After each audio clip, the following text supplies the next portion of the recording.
What's up, everybody? Brothers, sisters, psychonauts, and seekers of truth. It is Ananka, and welcome to my bazaar. Today, I have an LSD / MDMA / DET trip report for you. The title of this trip report is Meeting with the Source, and was submitted to Erowid in 2007 by the user No Pattern. With all that being said, let our story begin.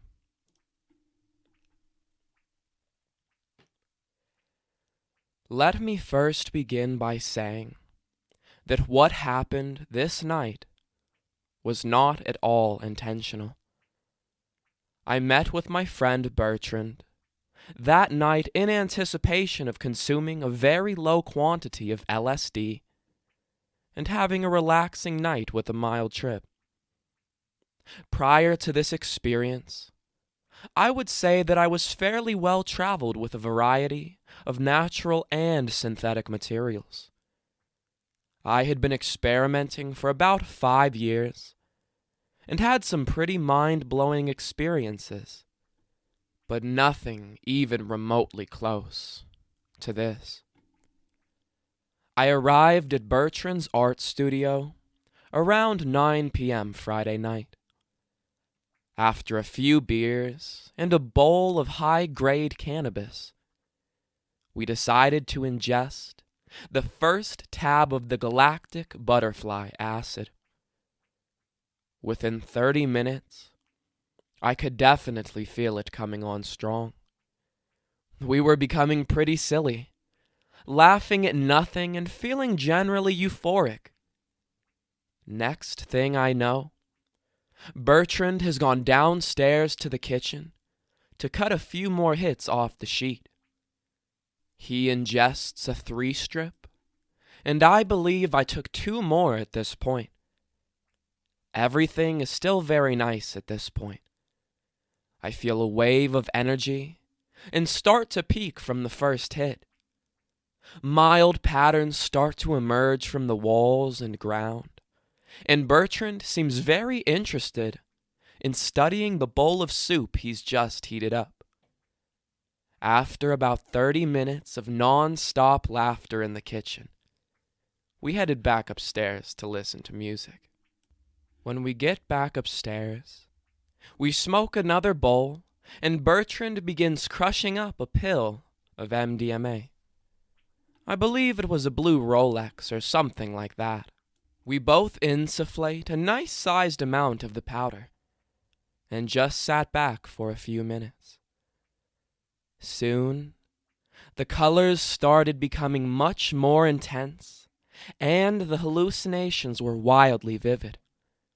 I began to remember why I loved candy flipping, as it had been some significant amount of time since my last experience. As an hour or so goes by, it is now around 12:30 a.m., and we are peaking off the 3 hits of acid, and it's incredible. The MDMA is not as prevalent, but still adding some pizzazz to the visual character of the LSD.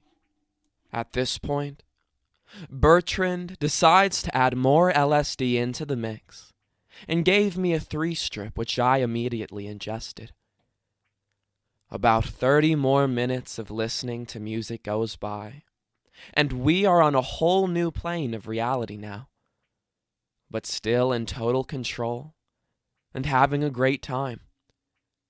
Bertrand hands me another pill of MDMA, and I was too lazy to crush it up, so I swallowed it and chased it down with some beer. By about 2 a.m., we are both in a highly altered state. The sounds of the music felt like they were coming out of our bodies, and we could see every sound floating around the room. I also noticed that I was highly sensitive to various energies in my surroundings. I could barely speak, but Bertrand and I were somehow communicating fluidly. It seemed like I would say a fragment of a thought out loud, and our minds would fill in the rest naturally. Now it starts getting interesting. We were locked in now. There was no turning back. More acid, more MDMA. At this point, there were blotter tabs in my beer. Tabs stuck in my chewing gum. Not a good sign. Then, Bertrand reaches for his backpack and pulls out 4 capsules with a very small amount of white crystal powder.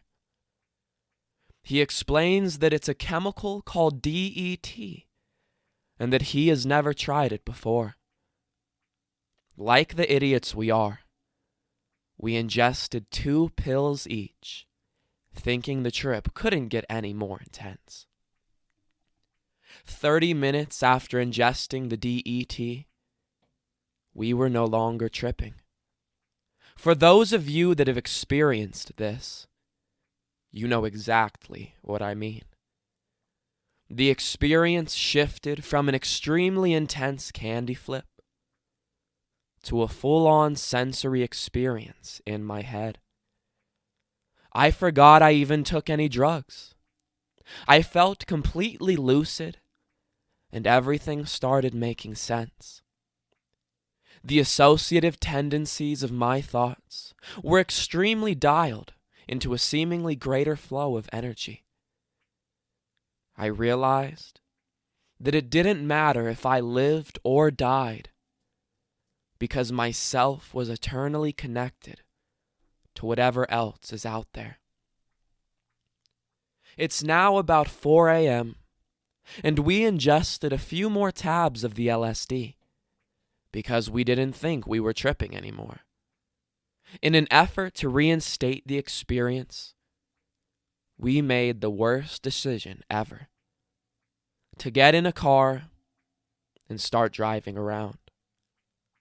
I remember the beginning of the drive because we were listening to a live PA from Lucene, and it was stellar. During the drive, I felt like each road was its own stream of thought that we were locked into. I felt invincible, and maybe I was, in fact. About 40 minutes later, Bertrand shook me and asked, "Where the fuck are we?" Somehow we managed to drive about 40 minutes away and not even know it. Looking back now, I believe that we were both blacked out during the drive. I had a full out-of-body experience while I was driving, but still felt incredibly honed into what I was doing physically. Bertrand shook me once again to get my attention, and seemed a little shaken up that we managed to get so far away from the studio. He told me he was scared about how messed up I was, and that I had been repeating myself constantly for the last hour while I was driving. At this point, I remembered all the drugs I had taken, and I threw up out of the window of the car while I was driving and immediately pulled over. It took me a few minutes to get in control, but I was fine. I began to realize what was actually happening, and that I was in the middle of what was the most profound psychedelic experience of a lifetime. Before getting back into the car, we figured out where we were and decided that Bertrand should drive back to the studio. During the drive home, I was very worried about what was happening. I felt physically fine, but I didn't know what was going to happen to me. I had never gone this far before and left my body like that. Now that I look back, I literally remember being up in space and seeing the stars as I was looking down at my body driving the car. It's about 6:30 a.m. now, and we are back at the studio. The sun is starting to come up. The hallucinations are incredibly intense at this point. We listen to some animal collective, and every wave of sound completely changes the visual landscape. At one point, I remember feeling like I was in a Wild Western saloon and watched Bertrand in a cowboy hat with a piece of straw coming out of his mouth. This continued for a few more hours, and I don't really remember it all that well. I know that Bertrand and I were talking to each other on a different plane of existence, maybe through our own thoughts. I am now completely convinced that certain chemicals can't allow such things to happen. 10 a.m. now, and we make it back down to the kitchen. My brain is now locked into repetitive thinking again, and the harsh, digital personality of the research chemicals is invading my brain, like shards of glass slicing into my thoughts. I am getting worried now, because it's been over 12 hours, and the trip is showing absolutely no signs of subsiding. I feel like I need to leave the studio and go home to familiar surroundings. Bertrand tries to convince me not to leave, but I feel like I must get out. Minutes later, we hear someone coming into the studio. Bertrand is a graduate student, and there are 6 other people that have studios in this building. It turns out to be a girl with her parents. She's bringing them there to show them her work. The parents walk in, and I run upstairs to Bertrand's room and slam the door. He comes in a few minutes later and explains that everything is fine and that they are leaving soon. 12 p.m. in the afternoon now, and I need to leave the studio. I'm still absolutely floored by the drugs, but I feel like I can make it back home. Bertrand and I walk outside for the first time since the sun came up, and I was stunned. The natural world was infused with harsh, digital patterns. I could feel everything. I got in my car and started driving. I couldn't listen to music because it was too hypnotic, and I just needed to make it a few miles. I saw all these people walking down the streets, dressed in what looked like school t-shirts for a certain university. Maybe there was a sporting event going on. I watched the people walking together and tried to figure out what it meant. Where did I fit in? I still don't know. Eventually, I made it home and tried to force myself to eat something. I thought a shower might help. While in the shower, I could see the atoms in the soap bubbles flying around, and they were wildly colored. It was pretty interesting, but I was too worried to enjoy it at the time. I didn't know if I would ever be normal again. I eventually cleaned myself up. I probably smelled like puke since I had thrown up earlier. I made it into my bed and just curled up, wishing that it would end. My thoughts were racing, and the same repetitive thoughts kept storming in and killing my sanctity.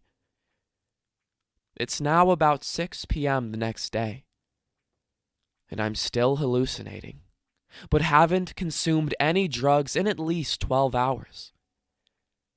I feel a little better and start calling some friends for comfort. Bertrand is apparently still at the studio, probably taking more acid for all I know, 'cause he's the most crazy person on the planet. By 6 a.m. Sunday morning, I finally felt like the trip was over. 36 hours of the most intense experience of my life. I began to think about everything that happened and tried to piece together the experience as best I could. After pondering it for a little while, I burst into tears. I felt reborn, like I had been touched by God, and I think I was. This trip chose me this time. I have spent my entire life looking for something, and for a few moments, I saw it in its entirety. I will never be the same again. All right, everybody. That is the end of our story. If you enjoyed it, don't forget to like, share, subscribe. Share with us your DET experiences down in the comments. Check out the other playlists on my channel. And I will see you in the next one, fam. Deuces.